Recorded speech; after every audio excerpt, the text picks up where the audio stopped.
someone who's not part of a group. I'm independent and everything, but I do sometimes feel that it would be nice to be in a group, to have somebody else always there to protect you, to stand up for you. I get names called at me, but it doesn't really bother me that much, because if they feel that they have to pick on me because I'm not like them, then it's their own problem. Anna's proud of her independence and ability to mix, but without realising it, even she's part of a group of loners. Sometimes these groups are real groups, like these ones out here, like the grungers, for example, and they all sit together and they do everything together. Other times they can be groups that are more kind of in our heads. So some of the people out here, for example, might be treated as loners or counted as loners, but you'll find that they themselves have connections that give them that sense of security, sense that they know what they're doing the right kind of thing. The loners have bonded just like the grungers, the Garys, the Indies and the Tarts, and they display all the hallmarks of group mentality, like loyalty and competition. Anna even says it herself.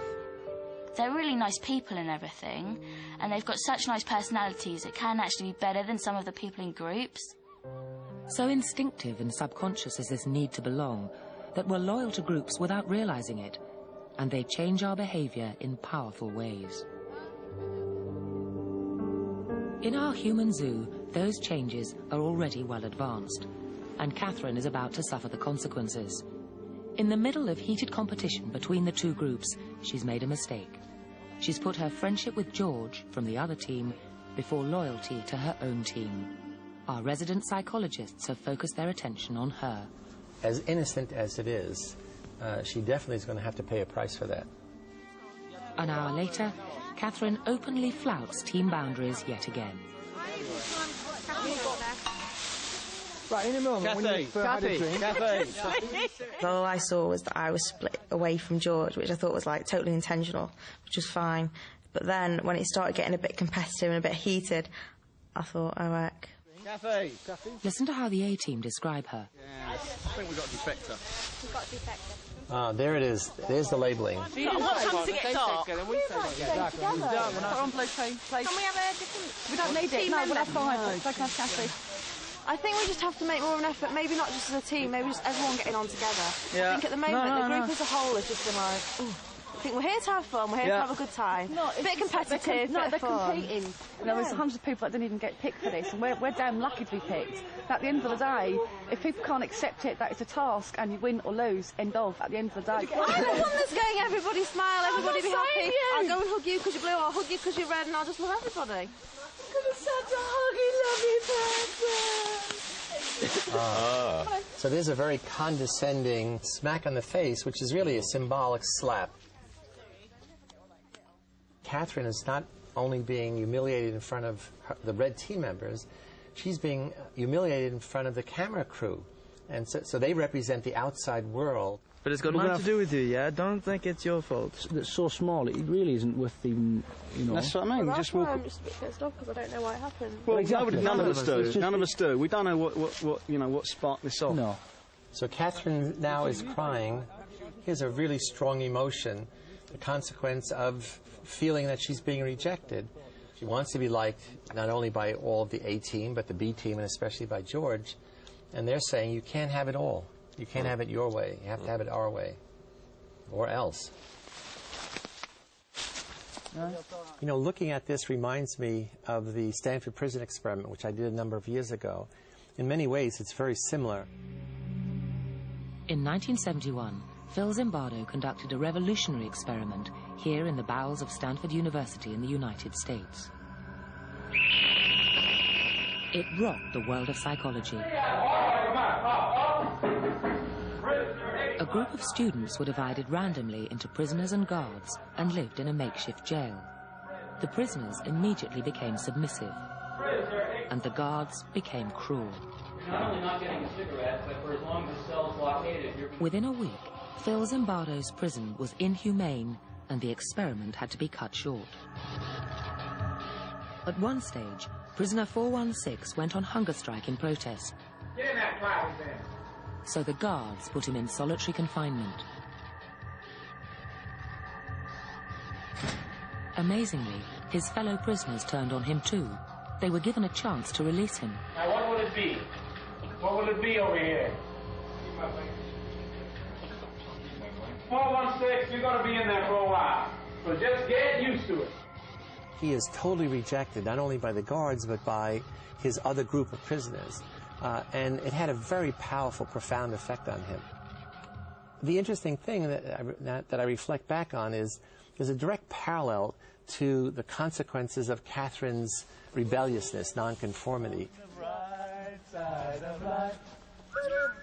Like prisoner 416, Catherine's about to feel the wrath of her own team. Groups don't take kindly to disloyalty. Richard in particular felt that I wasn't being a particularly good team player because I was like conspiring with the other team, which I found totally stupid because I thought, you've got to be mature about it, haven't you? And I just didn't get it at all. So they said, look, I think you should make more of an effort to be with the team. And Caroline said to me as well, you know, when we're competing, then you should be with the team. You shouldn't be going off talking to George, which I found really daft. Remember, we only separated them into teams. We didn't ban them from socialising with each other. But not only is Catherine ordered to toe the party line, she's told to make a sacrifice, George. But now people are getting very nasty and, like, you know, basically saying to Catherine she shouldn't talk to myself and Sian because we're on a different team. I mean, as far as I'm concerned, that's ridiculous. It's like, and it's bullying people and it's like unacceptable behaviour, especially from a bunch of grown adults.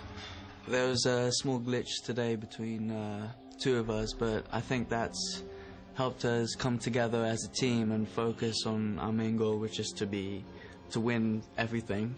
We've overcome that now. No, we've shed a few tears, but we've overcome that now. To be quite honest with you, it's no one else's business who I talk to and who I choose not to talk to. We've had a chat. Other people have basically said their views. But at the end of the day, you are a team. Now we're all working very much together as a team, and we're thinking about things before we say things. It's unnecessary behaviour, and it is, as far as I'm concerned, very school playground. Under duress, Catherine seems to have changed her tune. I thought the team worked well. Everyone was like, when I was in the car, everyone was cheering me on and everyone was cheering from the sidelines, helping people, and the support of the team and the support network that we had between us, I thought that was a really good thing. The threat has been neutralised. Catherine has conformed. But loyalty has a price. Today, it's cost her friendship with George. This evening, though, the entire blue team will pay a price. In part 3, Caroline turns up the heat. They sulked about it. I thought that was a bit low. They just took it to heart. We maintain the moral high ground. That was really good. Now she's enjoying the power, the real power that being a red has. Yes! Yes, yes, yes!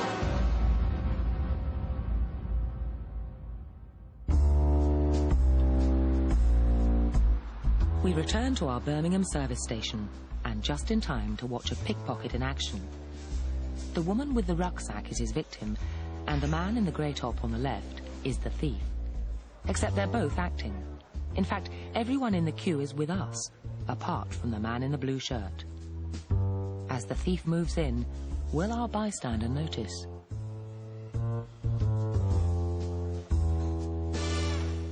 He clearly has.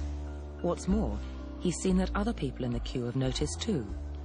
Now, what's he going to do about it? The answer is nothing. After all, no one else in the queue reacts, so why should he? Chances are, you wouldn't have done anything either.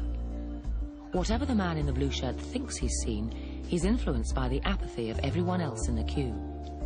In more serious situations, this could have disturbing consequences. Liverpool Street Station in London. A drunk lies on the pavement. In fact, he's our actor, Peter, but these passers-by aren't to know that.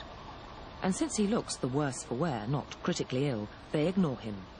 Helping would be inconvenient or even risky. He lies there for 20 minutes and no one raises an eyebrow. This time, we've dressed Peter as a respectable city gent. How long before he's rescued now that he looks the part? Hello, sir. How are you today? I'm all right, thanks. 6 seconds. She even called